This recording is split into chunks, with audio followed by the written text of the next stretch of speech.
a better perspective, a godly perspective.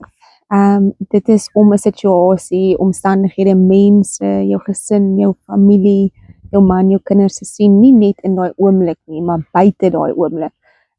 Meer wysheid, meer insig in dit. So God sien buite tyd, nie net 'n deeltjie van die tyd nie. Hy sien die hele situasie. Hy sien hoe hy alles saamwerk vir die goeie. So wanneer ons bid en ons vra vir die Here, gee vir my 'n godly perspective. Gee vir my u perspektief oor my man. Gee vir my u perspektief oor hierdie omstandighede, oor my finansies, oor hoe ek nou voel, hoe iemand my hanteer het. Want op hierdie oomblik voel ek dat ek 100% reg is en ek kan net dit sien. Maar ons raak baie keer so cluttered met die manier van die social media, gevoelens, dinge wat aangaan. Daar's so baie inligting en daar's so baie dinge dat ons nie kan sien nie. Ons kan nie sien nie, ons kan nie hoor nie en ons kan nie verstaan nie. Die Here sê dat my people perish due to the lack of knowledge. So baie keer verloor ons situasies, verloor ons battles, verloor ons in hierdie situasie. Ons raak mismoedig en ons verloor die geveg omdat ons nie insig het nie, omdat ons nie wysheid het nie, omdat ons nie weet hoe om hierdie situasie te hanteer nie. En die Here sê in James 1 vers 5, whoever lacks knowledge should just ask. Net vra en God sal gee generously. So wanneer ons wil nie in 'n situasie kom wat ons perish nie en ons wil nie die verkeerde perspektief hê nie. So ons vra vir die Here, gee vir my die regte perspektief. Gee vir my 'n breër perspektief, wysheid in hierdie omstandighede. Want ek sien nie die hele prentjie op hierdie oomblik nie. Ek reageer deur my gevoelens. So wat ek nou doen is ek gaan skryf neer hoe ek voel, wat aangaan, wat die probleem is. En ek gaan na die woord van die Here toe en ek vra vir die Here, maar wat sê u oor hierdie situasie? Wat is die waarheid?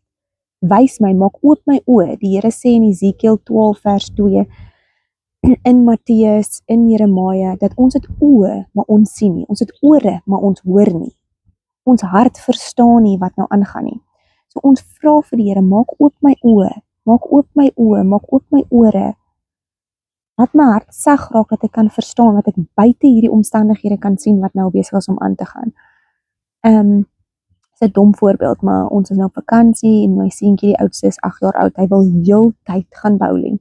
En hoe meer ek vir hom sê dat ons gaan nie nou gaan bowling nie, ons gaan eventually. So ek het die weeromstandighede gekyk, die weervoorspelling gekyk en ek kan sien wanneer dit nie lekker weer gaan wees nie. Op hierdie oomblik is dit lieflike weer. Dit raak nou 'n bietjie koeler, maar dit was nog heeltyd lekker weer gewees. So ons sal gaan bowl wanneer dit kouer is. En hy kan nie dit verstaan nie, heeltyd vra en vra, maar ek het die weer gaan kyk. Ek weet hoe die weer gaan lyk. Ek weet wat beter is wanneer om dit te doen. Nou geniet ons die sonskyn, die warmte, die see. So jy kyk buite dit. En so ook met God. Ons verstaan nie. Die Here sê in Johannes 13 vers 7, wat ek doen begryp jy nie nou nie, maar later sal jy verstaan. Wanneer ons terugkyk en sê, o, dis wat die Here gedoen het. Of, o, mamma, o. Die kinders, ons verstaan nie altyd nie. So ons vra vir die Here, maak op ons oë, laat ons verstaan. Trust in the Lord with all of your heart and lean not on your own understanding. Staan in Proverbs 3 vers 5. Jy dink jy verstaan nou. In Spreuke 3 vers 5 staan daar ook. Vertrou volkome op die Here en moenie op jou eie insigte staat maak nie. Ken hom in alles wat jy doen en hy sal jou op die regte pad laat loop.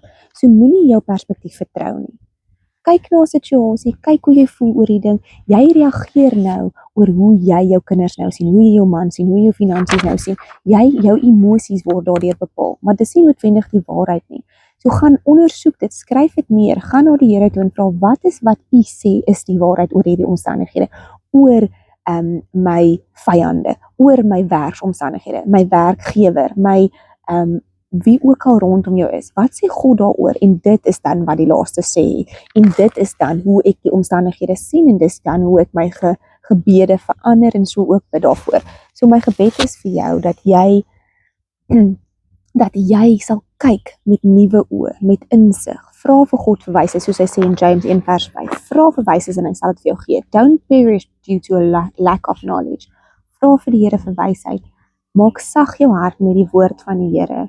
Kry insig deur die woord van die Here. En so sal hy vir jou die regte pad wys. So moenie op jou eie insigte staat maak nie. Maak staat op die waarheid wat God is, wat die woord is. Okay. So moenie soos Kyle 'n tantrum gooi oor bowling elke dag, elke 5 minute nie.